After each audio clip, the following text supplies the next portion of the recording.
he said, I don't care what it costs, you get me to 5-pound fish as fast as you can. And we did it at 6 pounds in 18 months, and he sold it. The new owner at 3 years caught the first double-digit fish out of there. How many years? 3 years. A short time ago, I spent a full day on the job with one of the country's most respected fisheries biologists, Stephen Barton.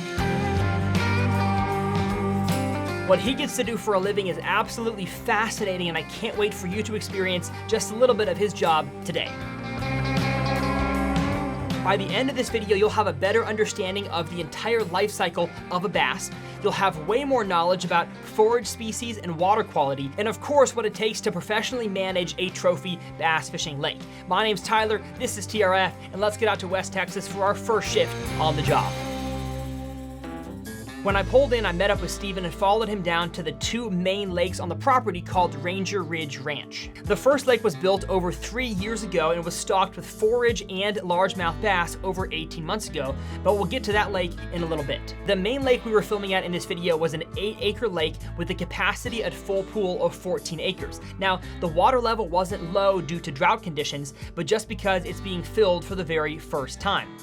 Now you'll see this lake has a good amount of underwater structure, from rock piles to lay down trees and standing timber, as well as a few channels that were cut for both habitat and to lead to residential docks later on down the line as they start selling properties on this lake. At half capacity, Stephen and his team stocked their first round of bait fish, quickly followed after by pure Florida strain largemouth bass. They have built this lake specifically to be a trophy bass fishery, and it is clear by just looking at it on these drone shots that with the right management techniques, it can definitely get there, and that's why we're joining Stephen today. So the first step was to launch the electro-fishing aluminum survey boat into the water and begin one test before we start surveying.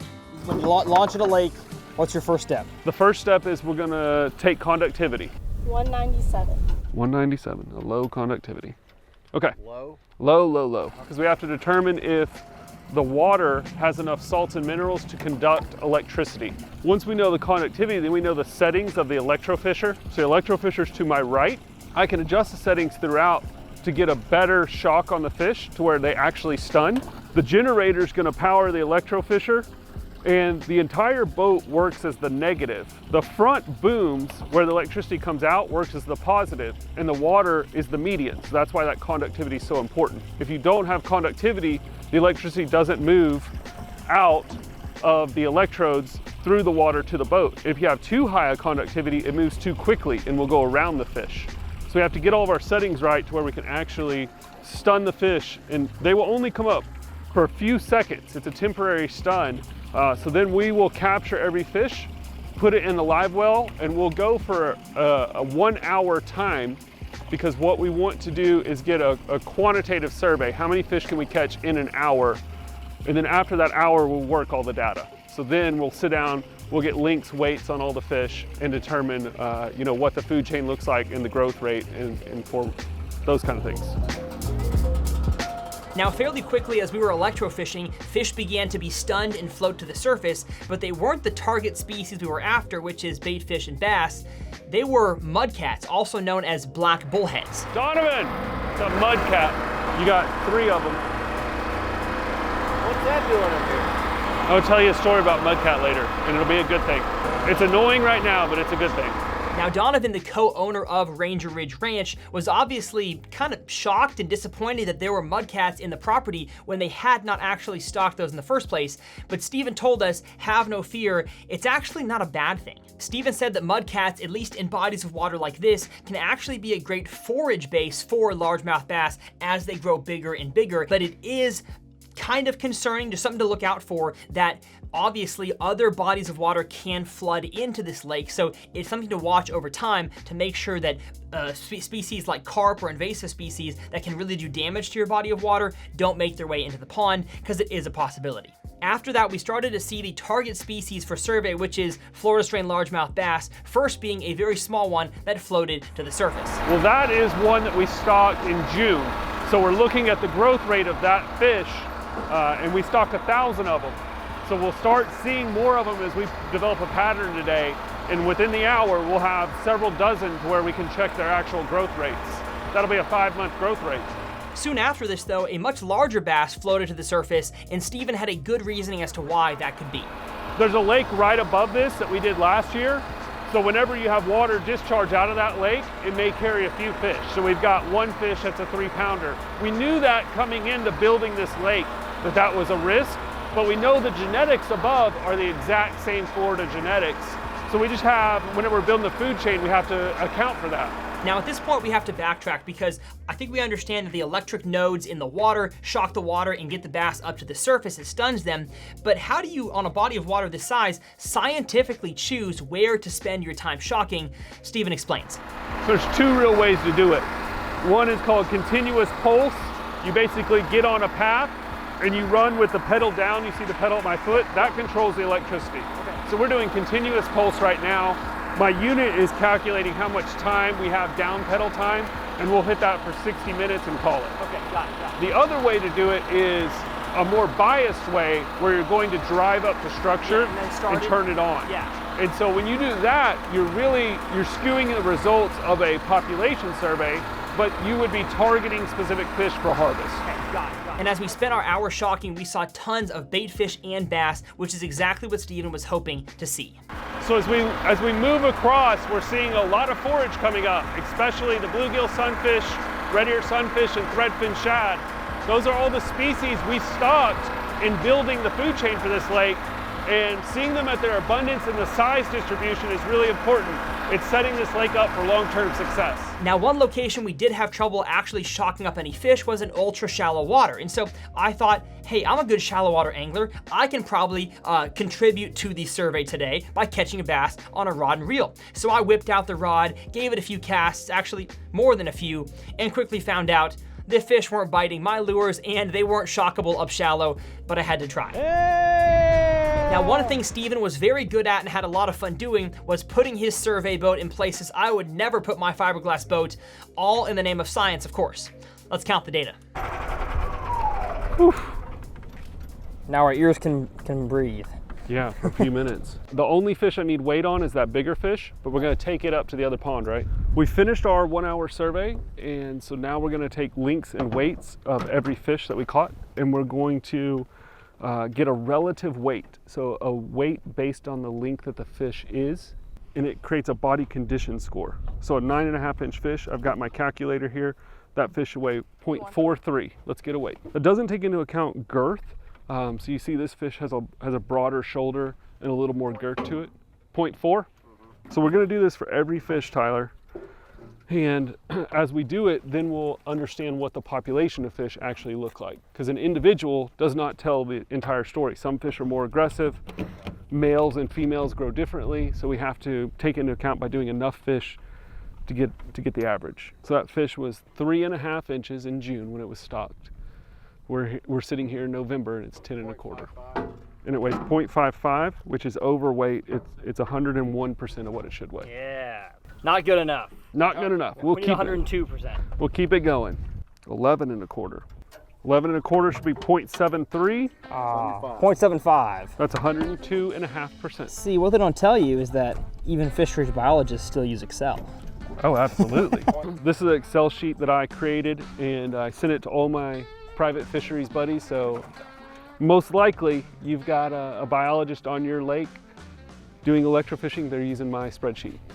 What it does different than everybody else's is it automatically gives you the relative weight, and if we zoom out, it's already charting our fish so we can see how the fish are doing across that relative weight line. So that red line is what they should weigh, and we see all these fish are on that line. It also does our length data for us. So this fish came from the lake above.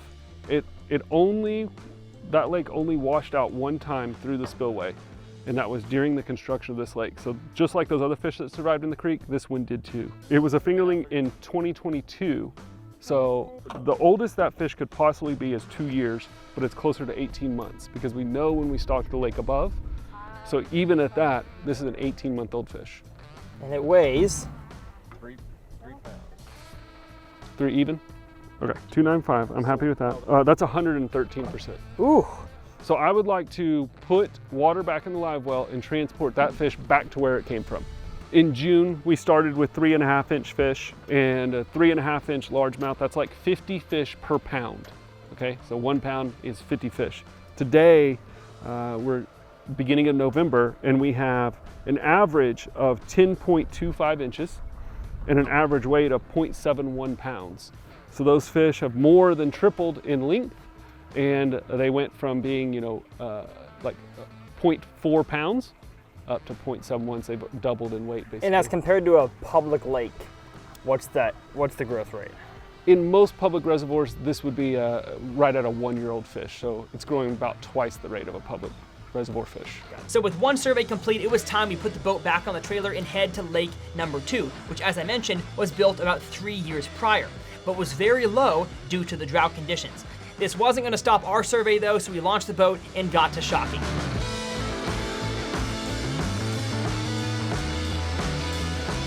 This lake was a farm pond originally. It was dug out 2 years ago, stocked with the bait fish. 6 months later, we put the bass in, Florida genetic bass, and so we're on an 18-month, we're seeing these fish after 18 months of growth. Whoa. So that's what we've got after 18 months. And you see how small that mouth is, because that's such a young fish. And you're gonna see 3 or 4 year classes of fish, because we stocked these fish as 3-inch fingerlings, and just like the new lake that we surveyed already, they grew to 10 inches, and bass will mature at about 10 inches. And so they spawned that first fall they were in the lake. So we had a reproduction then we'll have a reproduction this spring, and we'll have another one this fall. So we'll have maybe 4 size classes. We may get to see some fry right now. You say reproduce in the fall? Yeah. The fall spawn? You heard that right, folks. Bass can and will spawn in the fall, which blows my mind. Let's listen to Steven talk about exactly how that can be. When you have a bass population that's very small and abundant resources, then genetically in their head, it triggers to reproduce. Wow. So they don't have thought process. They don't think, oh, I have plenty of food. Correct. But it's just a natural thing that they do. Wow. So in new lakes, a lot of times, the reason we have to harvest so aggressively is because we get those fall spawns followed by a spring spawn. So we have too many fish, there's not enough cannibalism. But Tyler, you see that fish was a very different size class than the one Donovan netted. That's because that's a spawner. That's a fry from that fall. Okay. So that's a year-old fish that was born in the lake. Were any fish left from the farm pond? No, we use a product called rotenone to kill all the fish out and sterilize.